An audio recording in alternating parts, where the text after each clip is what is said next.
मेरे परमात्मा के प्यारे जीव हंसों, मेरे मालिक के प्यारे बच्चों, आप सबको मेरा प्यार भरा प्रणाम, नमस्कार। आज दोस्तों जो वाणी मैं लेके आया हूं वो कबीर सागर से ली गई है और बहुत प्यारी वाणी है। और मुझे पूरी उम्मीद है कि इस वाणी को समझने के बाद आप लोग की विवेक शक्ति बहुत बहुत बहुत ज्यादा बढ़ जाएगी और आप सत्य के और ज्यादा निकट हो जाओगे। और जितना भी पाखंड आपके आसपास जो अधूरे गुरुओं ने फैला रखा है उसको दरकिनारा करके आप सत्य की तरफ निकल पड़ोगे। मुझे पूरा यकीन है आप लोग मूर्ख नहीं हो, आप लोगों के कम विवेक के कारण आपको मूर्ख बनाया जा रहा है। लेकिन मेरे भाई, अगर आपने अपना विवेक जगा लिया तो इस दुनिया में ऐसा कोई शातिर गुरु नहीं है, चालाक गुरु नहीं है जो आपको अपने जाल में फंसा सके। दोस्तों, कोई भी शिकार है केवल इसीलिए वो जाल में फंसता है क्योंकि उसका विवेक कम होता है। कोई भी शिकारी है वो शिकार को ताकत के बल पे नहीं पकड़ सकता, नहीं पकड़ सकता। वो केवल चालाकी के द्वारा शिकार को पकड़ता है, धोखे से मारता है। चाहे आप शेर को ही ले लो, आप डिस्कवरी चैनल देखोगे, शेर चीते भी बड़ी प्लानिंग के साथ बिल्कुल धीरे धीरे धीरे पास पहुंच के हिरण के तब झपट्टा मारते हैं। अगर वो दूर से ही भागना शुरू कर दे तो हिरण कोई कम तेज नहीं दौड़ता, उनके हाथ नहीं लगेगा कभी भी। और वैसे ही मकड़ी कभी भी उनको नहीं पकड़ सकती जो कीड़े उड़ सकते हैं, लेकिन वो उनसे ज्यादा चालाक है। वो एक ऐसा जाला बुन देती है कि वो कीड़े अपने आप आकर उस जाले में फंस जाते हैं, केवल और केवल विवेक कम होने के कारण, सत्य और असत्य की परख शक्ति ना होने के कारण। ऐसे ही एक इंसान भी कभी किसी कबूतर तोते को नहीं पकड़ सकता, किसी उड़ती चिड़िया को नहीं पकड़ सकता, लेकिन उसको पता है कि इन लोगों में, इन जीवों में विवेक शक्ति कम होती है। वो दाना फेंकता है और जाल लगा लेता है। चिड़िया दाना तो देखती है लेकिन जाल को नहीं समझ पाती क्योंकि विवेक शक्ति कम है। और दाना चुगने के कारण, उस लालच के कारण वो आती है और शिकारी के जाल में फंस जाती है। और उस थोड़े से लालच के कारण सारी उम्र उस पिंजड़े में बिताती है और दोबारा कभी अपनी आजादी का मुंह नहीं देख पाती, उसी पिंजड़े में मर जाती है। इसी तरह दोस्तों, आप लोगों को भी कुछ लालच दिखाकर ये चालाक शातिर गुरु अपने झांसे में फंसा लेते हैं। कुछ लालच दिखाकर, जैसे आपका शरीर बीमार है, आओ हमसे नाम लो, हम ठीक कर देंगे। आपकी दुकानें नहीं चल रही, आओ ये मंत्र जपो, ठीक हो जाएगा सब। आपके घर में कलेश है, भूत प्रेत आते हैं, आ जाओ इस मंत्र का जाप कर लो, भूत प्रेत चले जाएंगे। ऐसे ऐसे लालच दिए जाते हैं कि मरता क्या ना करता, जीव बेचारा वहां जाके उलझ जाता है और अंधी श्रद्धा में अपना जीवन बर्बाद कर देता है।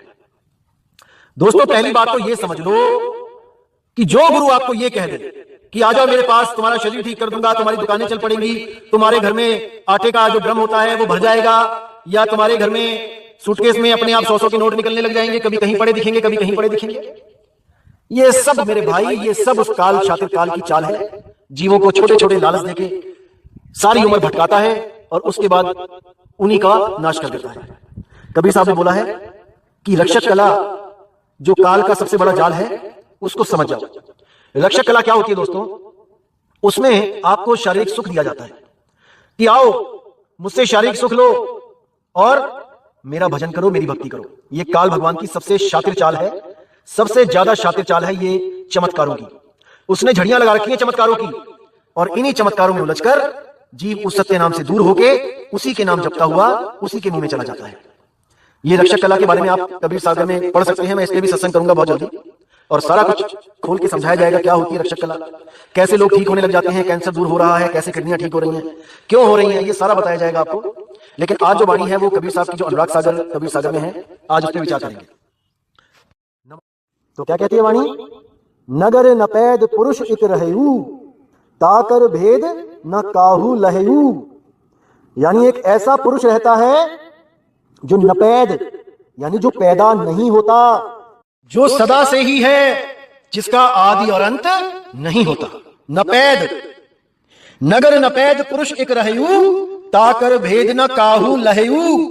निर्गुण सरगुण सब ठहरावे। यानी कोई उसको निर्गुण कहता है, कोई उसको सरगुण कहता है। कोई कहता है परमात्मा निर्गुण निराकार है, और कोई कहता है नहीं, परमात्मा सरगुण साकार है। निर्गुण सरगुण सब ठहरावे, ताके आगे भेद न पावे। सब आपको इसी में उलझाएंगे कि वो निराकार है, वो कण कण में है, वो मिट्टी में भी है, पत्थर में भी है, पानी में भी है, हर जगह है। दोस्तों यही मूर्खता है। तो क्या कह रहे हैं?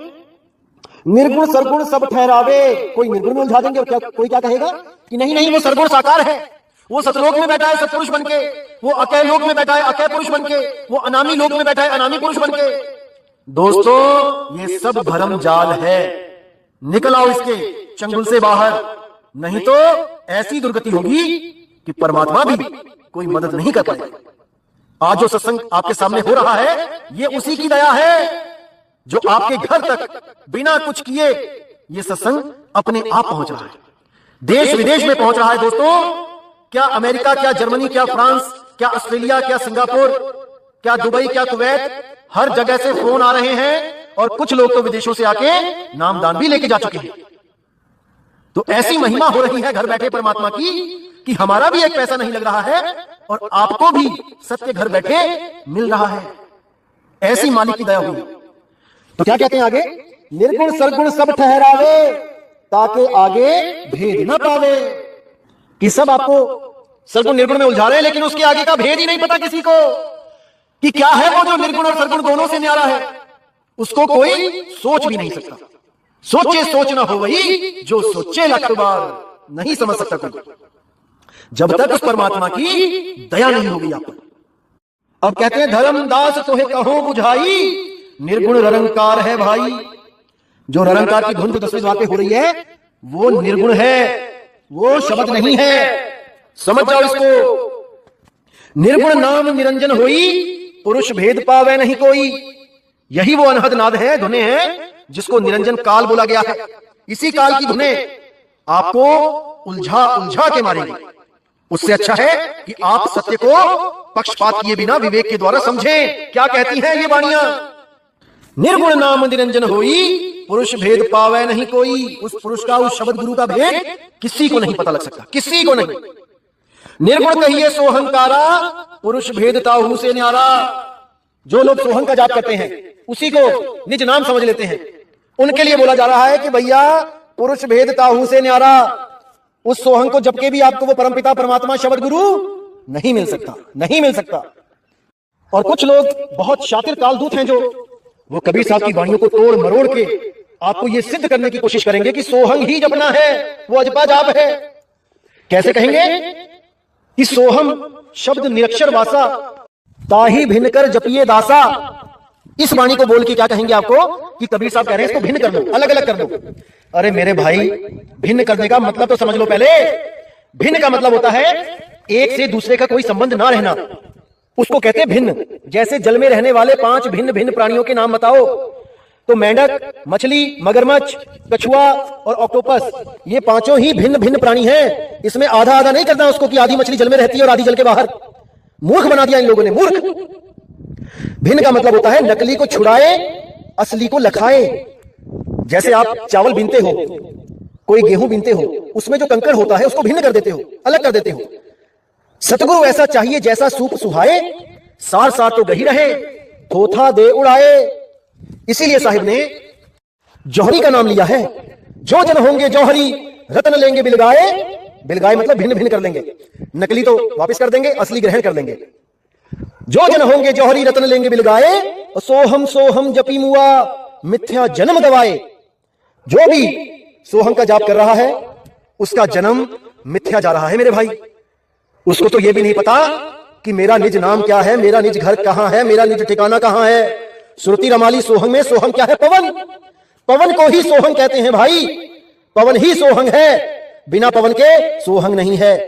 इसका खुलासा मैं पूरा करूंगा आपको कि कैसे ये सुरती सोहंग हो जाती है और सोहंग से पहले वो किस अवस्था में रहती है, ये सब बताया जाएगा। थोड़ा सा इंतजार करें आप। लेकिन इन चालाक कालभूतों से भी सावधान रहें, इन शातिर लोगों से सावधान रहें जो घुमा फिरा के आपको फिर वहीं लेके आ जाएंगे कि तुम जीव हो, सोहंग तुम्हारा निज नाम है और तुम इसी को जपो। दोस्तों बिल्कुल नहीं। जौहरी का काम कभी नहीं होता किसी चीज को तोड़ना। जौहरी का काम होता है असली को ग्रहण करके नकली को छोड़ देना, ना कि उसको तोड़ के आधा आधा रख लेना अपने पास। बिल्कुल गलत है। भ्रम में मत पड़ना, कबीर साहब की वाणियों में बहुत गुप्त रहस्य हैं जो सबके बस की बात नहीं है समझना। दिमाग में डाल लो ये बात। वाणी सब कथेंगे कबीर साहब की, लेकिन अर्थ मनमाना करेंगे। जितनी लेवल की उतनी बुद्धि होगी उनकी, उतना ही अर्थ करेंगे। खुद तो भ्रम में रहेंगे, 84 में जाएंगे और आप लोगों को भी अपने पीछे पीछे ले जाके 84 में गोते खिलाएंगे। बिल्कुल भ्रमित मत होना मेरे भाई, एक एक चीज खोली जाएगी। अब आगे कहते हैं, निर्गुण कहिए ओ ओंकारा, पुरुष भेद है अगम अपारा। अब कुछ लोग ओंकार को वो सारनाम मानने लग जाते हैं कि ओम की धुन कभी नष्ट नहीं होती। अरे मेरे भाई, जिस धुन में पहले से ही त्रिगुणी माया बैठी है, मतलब 3 अक्षर रमे हुए हैं, उसका अंत कैसे नहीं होगा? कौन कौन से अक्षर हैं ओम शब्द में? पहले तो शब्द और अक्षर में फर्क जान लो भाई। अक्षर कहते हैं अल्फाबेट को, इकाई को, जैसे आ आ ई उ ऊ ए ये होते हैं अक्षर। और शब्द होते हैं जब कुछ अक्षर मिलके एक शब्द का निर्माण करते हैं, जैसे कलम कलम। तो कलम में 3 अक्षर हैं, क ल म, लेकिन ये तीनों मिलके क्या बन गए? शब्द बन गए। ऐसे ही ओम एक अक्षर नहीं है, ओम शब्द है। कबीर साहब ने 2 अक्षर बोला है, ना कि शब्द बोला है। 2 अक्षर। तो जो ओम शब्द है उसमें 3 अक्षर हैं। कौन से हैं? अ ओ म, यानी आ से अकार, उ से उकार, म से मकार। इन लोगों को तो यह भी नहीं पता कि ओमकार शब्द है कि अक्षर है, और बातें करते हैं 2 अक्षर के भेद बताएगी। दोस्तों, कुछ लोग ओम सोहम जपते हैं श्वासों में, कुछ लोग बिना श्वासों में जपते, मुंह से जपते हैं मन में। वो कैसे जपते हैं? जैसे सीधे मन में ओम सोहम ओम सोहम ओम सोहम करने लग जाते हैं। या फिर कुछ गुरु ऐसे हैं जो इसको तोड़ के देते हैं, जैसे अकार उकार मकार सकार हकार। अकार उकार मकार यानी अ उ म ओम, उसके बाद सकार हकार यानी कि सो हंग सा और हा। अकार उकार मकार सकार हकार, ये नाम भी चलता है कबीर पंथियों में। मतलब कि ऐसा उलझा दिया इस जीव को कि ले रबदाना, लेके दिखा कैसे लेगा रबदाना। लेकिन जो विवेकी हंस हैं वो इस ज्ञान को समझ के एक पल भी उस अधूरे गुरु की शरण में नहीं रह सकते, नहीं रह सकते। और जो विवेकी नहीं है उनसे तो भाई हमें कोई उम्मीद भी नहीं है। वो तो वहां ऐसे चिपके रहेंगे जैसे कोई पेड़ गिर भी जाए, लेकिन कुछ पत्ते उसके साथ हमेशा लगे रहते हैं और उसके साथ ही सूख के खत्म हो जाते हैं। ऐसे अविवेकी शिष्य जो ज्ञान को समझ के नहीं, अपने लाभ के लिए जुड़े होते हैं गुरुओं से, कि मेरी दुकान से ही चलने लग गई नामदान लेके, मैं छोड़ दूंगा गुरु को तो कहीं मुझे नुकसान ना होने लग जाए। कि मेरी किडनी ठीक हो गई, अगर मैं गुरु को छोड़ दूंगा मेरी किडनी ना खराब हो जाए। कि मेरा लीवर ठीक हो गया, अगर गुरु को मैंने कुछ ऐसा वैसा अगर सोच लिया गुरु के बारे में तो नामखंड हो जाएगा और मेरा दोबारा लीवर खराब हो जाएगा। ऐसे भ्रमित लोगों के लिए दोस्तों ये मदन साहिब का पंथ है भी नहीं, हमें ऐसे लोग चाहिए भी नहीं। जो झूठे सुख को सुख कहें और मान रहा मनमोद, ये जगत चबैना काल का, कुछ मुख में कुछ गोद। इन झूठे सुख के कारण जो नाम की परख करने से भी परहेज कर लेते हैं दोस्तों, उनके लिए काल का मुंह ही है सतलोक। वहीं जाके उनको आराम मिलेगा, जो अभी नहीं जानना चाहते कि उस काल को कैसे मारा जा सकता है। तो दोस्तों, आपने विचार करना है कि क्या बताया जा रहा है आपको। तो आगे क्या कहते हैं? निर्गुण कहिए मन को रूपा, और परम पुरुष है अगम अनूपा। जो निर्गुण है वो मन का ही रूप है, लेकिन ये जो अधूरे संत हैं ये उसकी चाल को समझ नहीं पाते। ये नहीं समझ पाते कि वो जिसका दर्शन कर रहे हैं उस ज्योत स्वरूपी का वो मन है।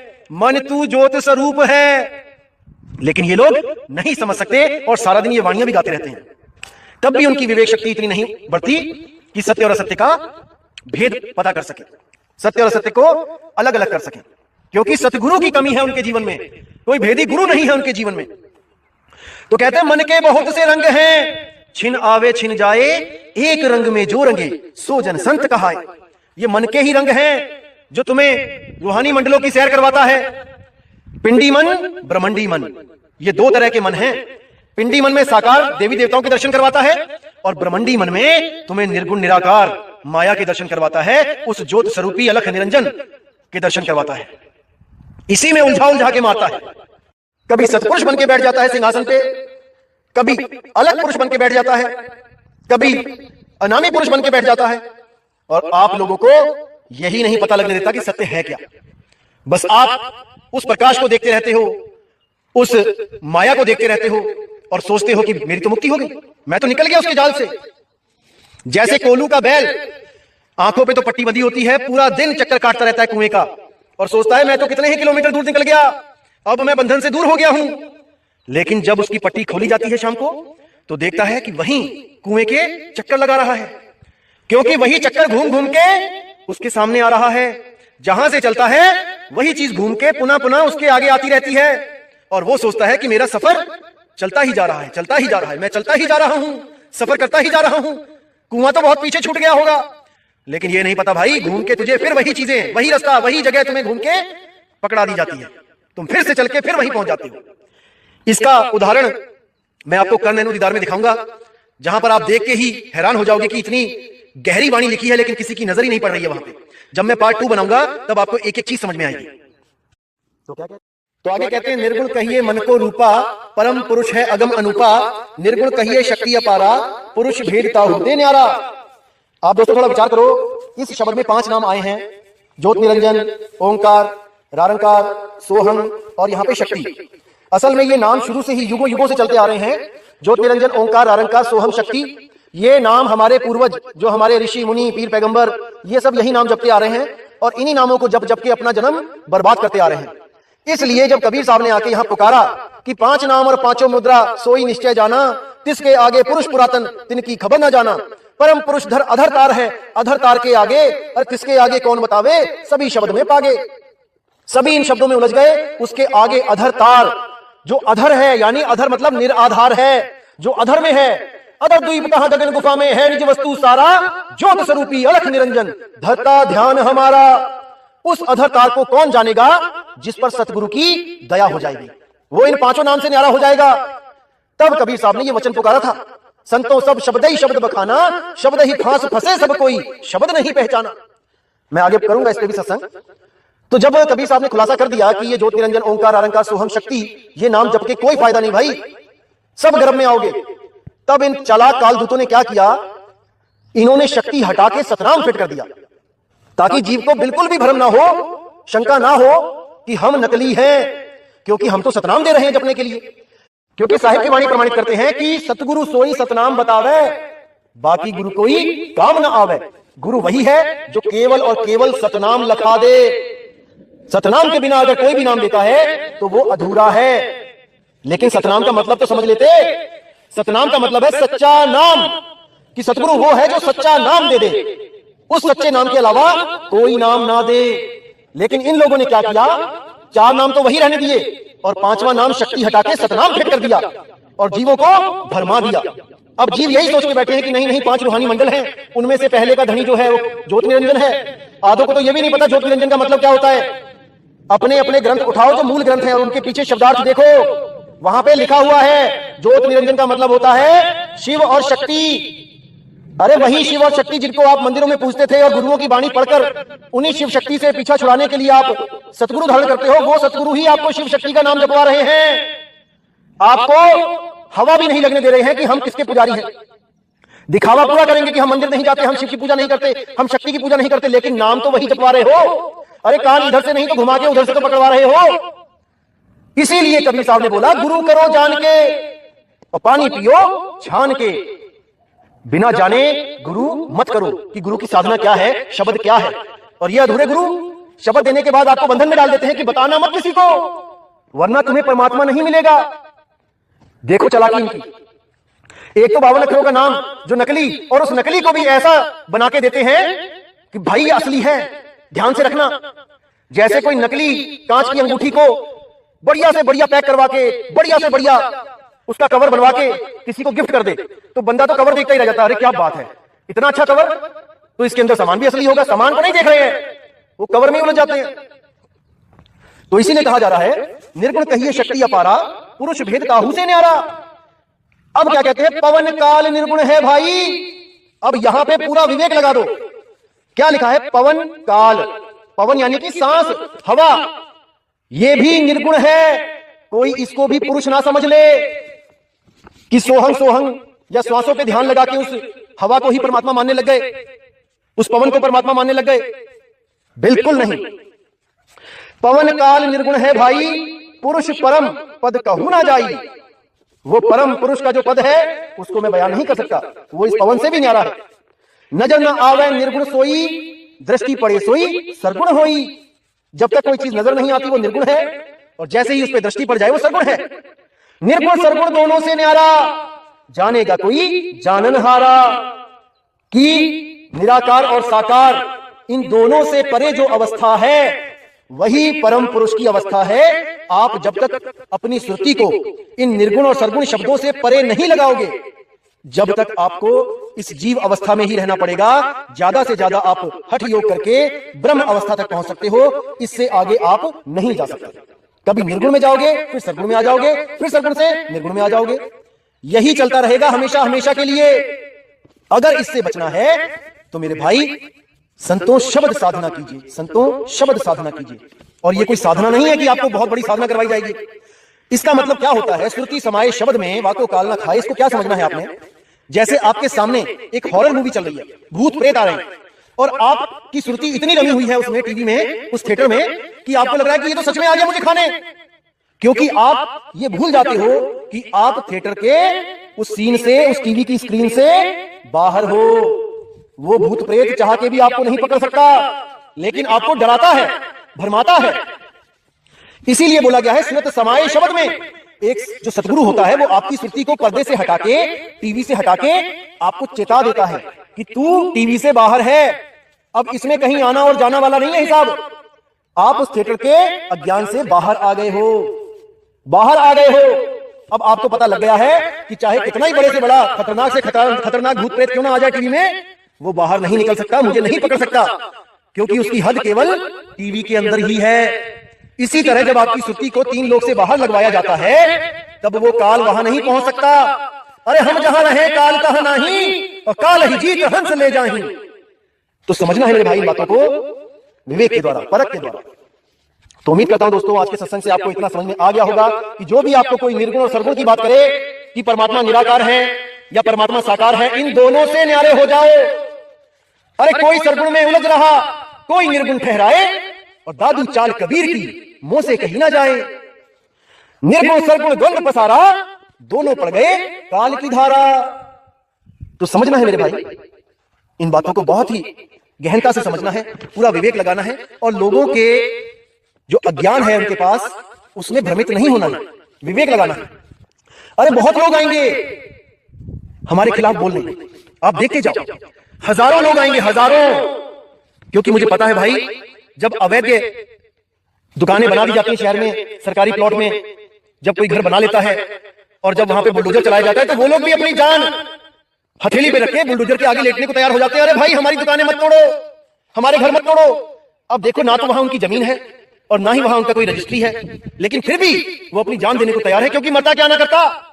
ऐसे ही इन लोगों के जो अज्ञान की दुकानें हैं, अब बुलडोजर चलने वाला है दोस्तों, दर्द तो होगा, ये तो मुझे पता है। लेकिन मैं फिर भी उन लोगों से कहूंगा कि मुझे अपना दुश्मन ना समझें। मैं यहां पर किसी का नुकसान करने नहीं आया हूं, मैं केवल आपको सत्य बताने आया हूं। आप लोग भी परमात्मा के ही जीव हो, बस आपको गुरु पूरा नहीं मिला है, यही आपका जो दुर्भाग्य है। लेकिन अब मालिक ने दया करके इस ज्ञान को जब सामने रख दिया है, तो आप लोग को चाहिए कि अपने आत्मा का कल्याण करो, इस ज्ञान को समझो। अगर इसमें कोई त्रुटि दिखती है तो आप मुझसे संपर्क करो, इसको समझने की कोशिश करो। हम यहां पे जीतने और हारने नहीं आए हैं कि कोई सोचे कि अगर मैं इसके पास चला गया, इन लोगों के पंथ में चला गया, तो मैं हार जाऊंगा। नहीं भाई, हराना तो हमने उस काल को है, उसी काल को हरा के हम हमेशा के लिए अपने निज स्वरूप में स्थित हो सकते हैं। सो हम सत्य कबीर हो सकते हैं, अन्यथा ये हमें जीव बना बना के ही इसी 84 में घुमाएगा। तो मेरे भाई विचार करो, विवेक करो, और कोई मेरा यहां दुश्मन नहीं है, सब मेरे मालिक के बच्चे हैं। अपना झगड़ा केवल और केवल अज्ञान से है, अज्ञानी से कदापि नहीं। अगर किसी को लगता है कि हाँ ये ज्ञान सत्य है और मुझे आना चाहिए, और वो स्वयं एक गुरु है, तो उसका भी हम आदर करते हैं, सम्मान करते हैं। अभी विदेशों से कुछ गुरु आए थे, नाम लेके गए हैं, बिना ये सोचे कि हमारी संगत हमें क्या कहेगी कि तुम खुद गुरु थे और तुम नाम लेके आ गए। दोस्तों, एक सच्चा हंस इन बातों को कभी नहीं विचार करता है, ऐसी बातों को। उसको आत्म कल्याण करना है। वो जो नाम लेने आए थे गुरुजी, इतनी अच्छी बात बोली उन्होंने कि देखो, अगर मुझे कोई शिष्य पूछेगा कि तुम ऐसे ऐसे नाम ले आए, तुमने ये पुराना वाला पंथ छोड़ दिया, तो मैं तो यही बोलूंगा कि देखो भाई, हमने जब ग्रेजुएशन करी तो हमारे टीचर कोई और थे, लेकिन हमने अगर आगे पीएचडी करनी है तो हमें वो यूनिवर्सिटी चेंज करके हमें किसी बढ़िया यूनिवर्सिटी में अगर डिग्री मिलती है तो हमें वहां जाके पढ़ाई करना चाहिए। हम पीछे नहीं गए हैं, हम आगे बढ़े हैं, आगे बढ़े हैं। तो उनके इस जवाब से बहुत ही खुशी हुई मुझे, और वो विदेशों में हमारा इस पंथ का प्रचार कर रहे हैं। तहे दिल से उनका शुक्रिया करता हूं कि परमात्मा की इस वाणी को वो और आगे भेज रहे हैं। कई देशों में प्रचार शुरू हो चुका है, और दोस्तों वो समय दूर नहीं है जब परमात्मा की वाणी सत्य होगी कि 2020 में घर घर होगा बोध विचार। जितने भी विवेकी हंस हैं वो बोध विचार करके सत्य को ग्रहण करेंगे, बिल्कुल करेंगे। ये मालिक की वाणी है, खाली नहीं जा सकती। तो दोस्तों अब आपसे मैं विदा लेता हूं, और यही अरदास करूंगा मालिक से कि मेरे भाइयों का विवेक इतना बढ़े, इतना बढ़े, इतना बढ़े कि कोई भी मेरा भाई भ्रमित होके इस 3 लोग के चक्कर में फंसा ना रहे, निकल जाए बस यहां से। तो इसी के साथ दोस्तों मुझे विदा करें। जय गुरु बंदी छोड़ वैराग साहिब जी की, जय गुरु बंदी छोड़ साधु शरण साहिब जी की, जय गुरु बंदी छोड़ बाबा नानक जी, गुरु रविदास जी महाराज जी की, जय जय बंदी छोड़ सतगुरु सत्य कबीर साहिब जी की। सदा ही जय हो, सदा ही जय हो मेरे मालिक की। साहिब बंदगी सतनाम।